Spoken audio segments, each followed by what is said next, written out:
Hello everyone, welcome back to my channel. এখন আমি স্টেশনের ট্রেন থেকে নেমেই দাঁড়িয়ে আছি, আর এখান থেকে শুরু করছি আমাদের গঙ্গাসাগর যাত্রা। এই যাত্রায় কীভাবে ভেসেল ঘাট হয়ে গঙ্গাসাগরে পৌঁছাতে হবে সেটা আমি ধাপে ধাপে আপনাদের দেখাবো। তাই চলুন শুরু করা যাক। স্টেশন থেকে নেমে আমি এখন সামনের টোটো স্ট্যান্ডের দিকে এগিয়ে যাচ্ছি। দেখুন, রাস্তা ধরে সোজা হাঁটছি, আর সামনেই ওই টোটো স্ট্যান্ডটা। চলুন এগিয়ে যাই। এবার আমি টোটো ধরে ভেসেল ঘাট যাব, আর টোটো ভাড়া পড়বে 20 টাকা। টোটোতে উঠলাম, আর ভেসেল ঘাটের পথে যেতে যেতে বাইরের চারপাশের সুন্দর দৃশ্যগুলো চোখে পড়লো। পুরো জায়গাটা দেখতে বেশ ভালো লাগছিল, আর এই পুরো যাত্রাটা সত্যিই মজার। ওই সামনের কাউন্টার থেকে ফেরির টিকিট কেটে নেব। টোটো থেকে নেমেই এখানে এসেছি, এখন টিকিট কেটে ফেলি। আমরা এখন ফেরিতে ওঠার জন্য ঘাটের সামনে এসে পৌঁছেছি। সামনে বেশ ভিড় থাকায় এই জায়গায় আমাদের একটু অপেক্ষা করতে হচ্ছে। ফেরিতে উঠেই আমরা সবাই একসঙ্গে গঙ্গাসাগরের দিকে যাত্রা শুরু করলাম। ফেরি ছাড়ার সঙ্গেই একটা মিলিত উৎসাহ তৈরি হলো, কারণ সবার গন্তব্য ছিল একটাই। এভাবে সবাই মিলে এগিয়ে চলার মধ্যে একটা আলাদা আনন্দ কাজ করছিল, যেন পুরো পথটাই একটা ছোট উৎসবের মতো লাগছিল। আর এই ফেরিতে যে যতজন ছিল সবাই আসলে গঙ্গাসাগরের যাত্রী, অর্থাৎ পুরো ফেরির যাত্রীদের গন্তব্য ছিল একটাই, গঙ্গাসাগর। তাই আমাদের সবার যাত্রা একই রকমের আনন্দ আর উত্তেজনায় ভরা ছিল। দেখতে দেখতে আমরা পৌঁছেও গেলাম কচুবেড়িয়া ঘাটে। এখন আমরা ফেরি থেকে নেমে সামনের দিকে এগোচ্ছি। সামনেই একটা বাস স্ট্যান্ড আছে, আর আমরা ওই দিকেই যাচ্ছি। এই ঘাট থেকে উঠে মূল রাস্তা ধরে একটু সামনের দিকে এগোলেই বাস স্ট্যান্ডে পৌঁছানো যাবে।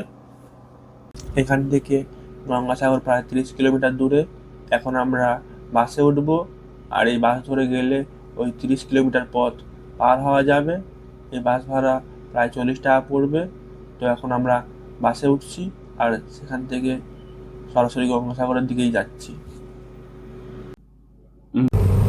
আমি বাসে উঠে পড়েছি। আমি একদম ড্রাইভারের পাশে এই ধারের সিটে বসেছি এবং আশেপাশের মনোরম দৃশ্য দেখাচ্ছি। বাস থেকে নেমে সামনের দিকে এগিয়ে আসতে একটা মন্দির দেখতে পেলাম। এখানে এখন পুজো হচ্ছে। মন্দিরটা দেখতে বেশ সুন্দর লাগলো, আর পুজোর পরিবেশটাও ছিল খুব শান্ত। আর একটু সামনের দিকে এগিয়ে আসতে আরো একটা ঠাকুর দেখতে পেলাম, এর পাশে আরো একটা ঠাকুর রাখা।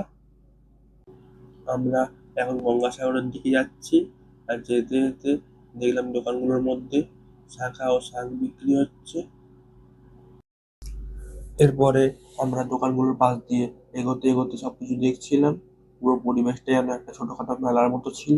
দোকানগুলোর ভিড়ে নানা রকমের জিনিস দেখতে দেখতে আমরা সামনের দিকে এগিয়ে গেলাম, আর তার পাশের এই কোলাহলটাই যাত্রাটাকে আরো উপভোগ্য করে তুলছিল। দোকানপাটগুলো দেখে আমরা এখন সোজা চলে এসেছি গঙ্গাসাগরের দিকে।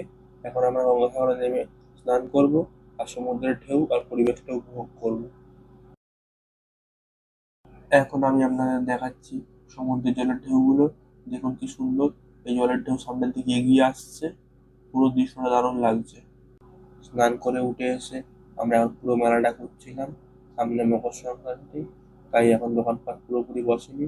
চারপাশের দোকানগুলো ধীরে ধীরে বসার প্রস্তুতি নিচ্ছে। এই দিকেও আরেক পাশেও দোকান বসবে, আর সামনের দিকেও দোকান বসবে।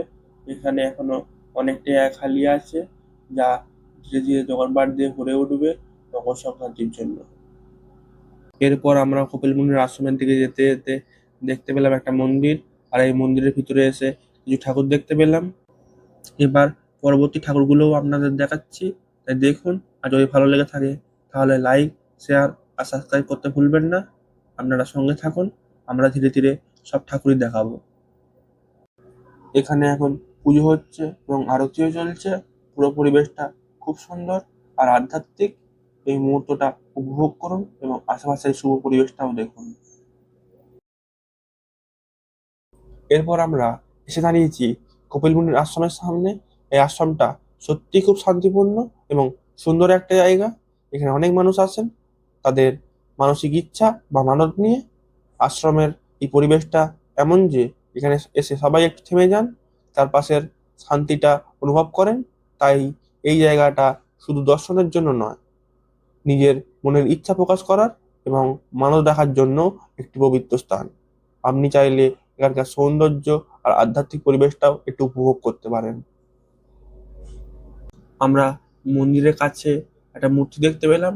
মূর্তিটা বেশ চোখে পড়ার মতো, কারণ হাতের ওপরে শঙ্খ আছে।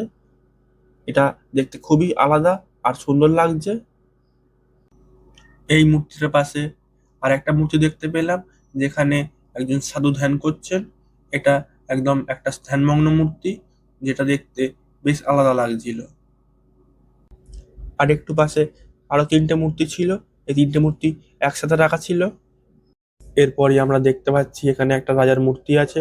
মূর্তিটা তলোয়ার ধরে বসে আছে আর দেখতে একেবারে রাজকীয় একটা ভাব। এখন আমরা কপিল মুনির আশ্রমে ঢুকে দেখছি শ্রী নরসিংহ ভগবানকে, আর তার পাশেই রয়েছে শ্রী রাধাকৃষ্ণ, এবং এর পাশেই আমরা হনুমানজিকেও দেখতে পাচ্ছি। এখন আমরা কপিল মুনির আশ্রমে আর কি কি আছে সবই একে একে দেখাবো, তাই আপনারা দেখে যান। আর আপনাদের কোন অংশটা ভালো লাগলো অবশ্যই কমেন্ট করে জানাবেন। এরপরই আমরা দেখতে পাচ্ছি সীতারাম ভগবানকে। এরপর আমরা দেখছি এক পাশে মা গঙ্গা আর আরেক পাশে সাগর, আর তার মাঝখানে আছেন স্বয়ং কপিল মুনি। এখন আমরা একে একে বিভিন্ন ভগবানের মূর্তি দেখিয়ে যাচ্ছি, আপনারা দেখতে থাকুন। পরপরই আমরা সব দেবদেবীর দর্শনও করাচ্ছি, আর প্রতিটা মূর্তি আস্তে আস্তে দেখানোর চেষ্টা করা হচ্ছে, যাতে আপনি পুরো পরিবেশটা উপভোগ করতে পারেন।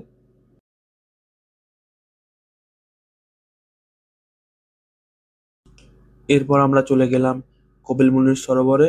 সেই সরোবরের মধ্যে আমরা দেখতে পেলাম যে জলের একদম মাঝখানে একটি মূর্তি রাখা আছে। সেই মূর্তিটা জলের মধ্যেই স্থাপন করা হয়েছে, আর সেটি দেখতে বেশ সুন্দর লাগছে। এখানেই আমরা ভিডিওটা শেষ করছি। আর যদি ভিডিওটা ভালো লেগে থাকে তাহলে লাইক, শেয়ার আর সাবস্ক্রাইব করতে ভুলবেন না। আর আমাদের শেষ পর্যন্ত ভিডিওটা দেখার জন্য অনেক ধন্যবাদ।